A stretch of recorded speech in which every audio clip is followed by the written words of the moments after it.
Saudara-saudari yang terkasih, selamat pagi. Selamat pagi. Saya ngetes dulu supaya tahu bahwa yang hadir di sini tidak bisu dan tidak tuli. Bisa mendengarkan suara saya dan bisa menjawab. Ibu, bapak, saudara-saudari yang terkasih, pada bacaan Injil yang baru saja kita dengar, kita melihat suatu peristiwa penyembuhan. Sebenarnya peristiwa penyembuhan ini pada zaman dahulu itu hal yang lumrah. Banyak orang yang bisa menyembuhkan, tidak cuma Yesus. Ada guru-guru yang juga berkeliling menyembuhkan orang sakit, menyembuhkan orang buta, bisu, tuli dan sebagainya. Tetapi mengapa Injil ini dikhususkan untuk memotret peristiwa penyembuhan Yesus dengan cara yang istimewa? Bagaimana Yesus memasukkan jari ke telinga, menyentuh lidah orang bisu, dan setelah itu orang bisa berkata-kata dengan baik. Ternyata kisah ini di Injil-Injil yang lain, kisah ini ditulis di Injil Markus. Di Injil yang lain, kisah yang sama juga diceritakan. Namun kisah ini hanya diceritakan penyembuhan orang yang bisu. Jadi tidak ada penyembuhan orang tuli. Hanya di Injil Markus diceritakan penyembuhan orang tuli itu. Mengapa? Kalau penyembuhan orang bisu itu dianggap bahwa Yesus membebaskan orang yang tadinya tidak mampu mewartakan kebaikan Allah, khusus di Injil Markus ditemukan sebabnya. Orang tidak mampu mewartakan kebaikan Allah karena dia tidak pernah mendengarkan kebaikan Allah. Maka ada hubungannya antara kuping sama mulut. Yang tidak pernah mendengarkan kebaikan, maka akan kesulitan juga membagikan kebaikan. Kalau saya bertanya, menurut ibu, bapak, adik-adik, teman-teman muda, dunia kita sekarang ini semakin baik apa semakin buruk? Langsung ya, buruk.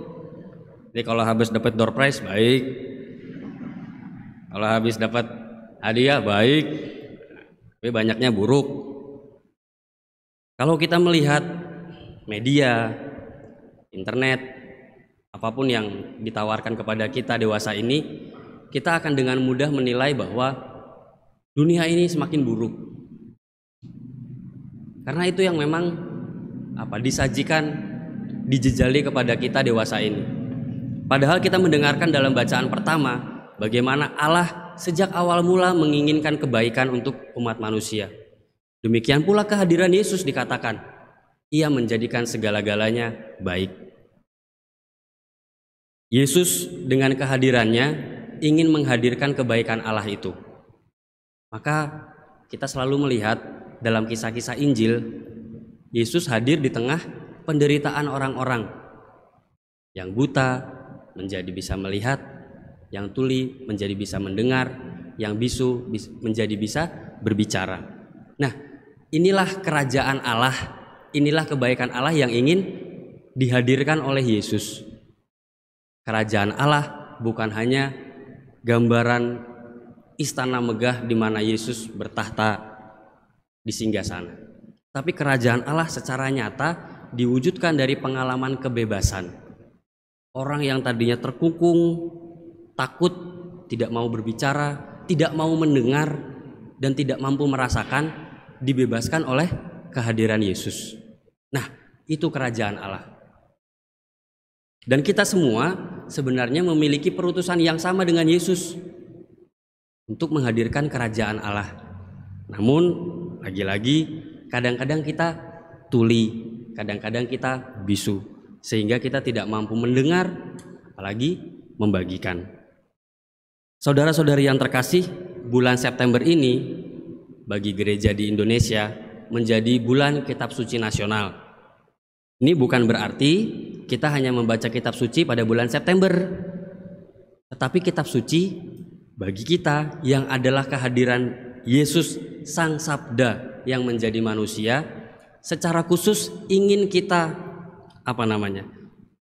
ingin kita akrabi, ingin kita temui secara khusus di bulan ini, supaya kita menyembuhkan ketulian-ketulian kita. Karena mungkin kita sudah terlalu banyak mendengar hal-hal negatif, hal-hal yang buruk tentang dunia ini, sehingga kita tidak mampu memiliki bayangan yang positif tentang dunia ini. Maka di bulan ini kita diajak untuk bergulat dan bergelut bersama Yesus Sang Sabda. Kalau kita nanti hari Senin, besok ini kita akan memulai pertemuan pertama secara streaming lewat Zoom dan YouTube. Kita diajak untuk bertemu secara langsung dengan Yesus, karena setiap pertemuan nanti akan berbicara tentang diri Yesus sendiri. Semua bacaan diambil dari Injil, di mana Injil adalah kisah tentang Yesus.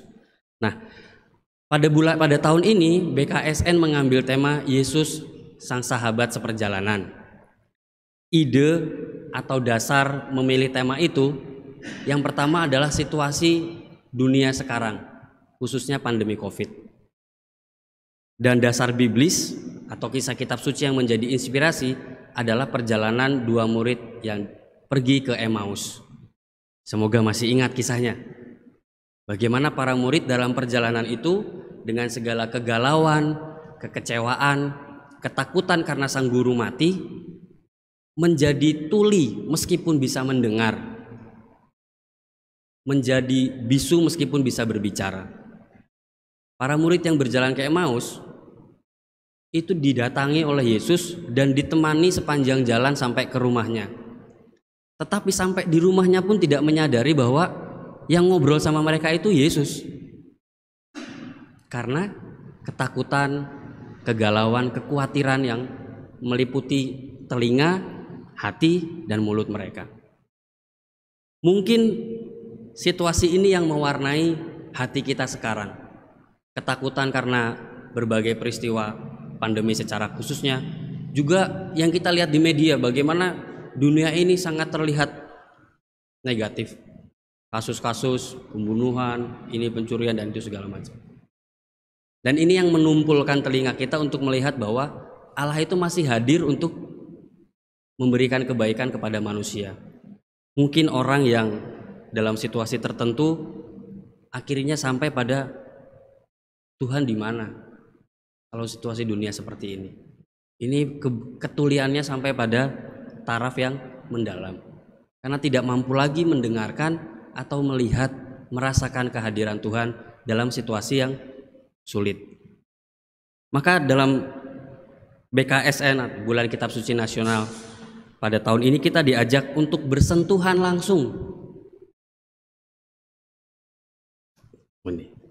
Bersentuhan langsung dengan Sang Sabda. Semoga kita masih ada kitab suci yang bisa kita sentuh. Seperti orang tuli yang disentuh telinganya, kita bersentuhan juga dengan Sang Sabda. Seperti orang bisu yang disentuh lidahnya, kita juga ingin bersentuhan dengan Sang Sabda. Di bulan ini kita diajak untuk bersentuhan dengan Yesus, Sang Sabda yang menghadirkan kebaikan sebagai teman seperjalanan. Yesus sekali lagi bukan hanya tukang sulap yang menyembuhkan dengan bim salah bim, tetapi teman seperjalanan yang meskipun perjalanannya panjang dan sulit, dia tetap hadir setia berjalan bersama dengan kita. Oleh sebab itu, ibu bapak, saudara-saudari yang terkasih, marilah di bulan Kitab Suci Nasional ini, pertama saya mengundang kita untuk hadir bersama-sama. Kita mendengarkan, menyentuh bersama-sama Sang Sabda sebagai satu kesatuan umat paroki.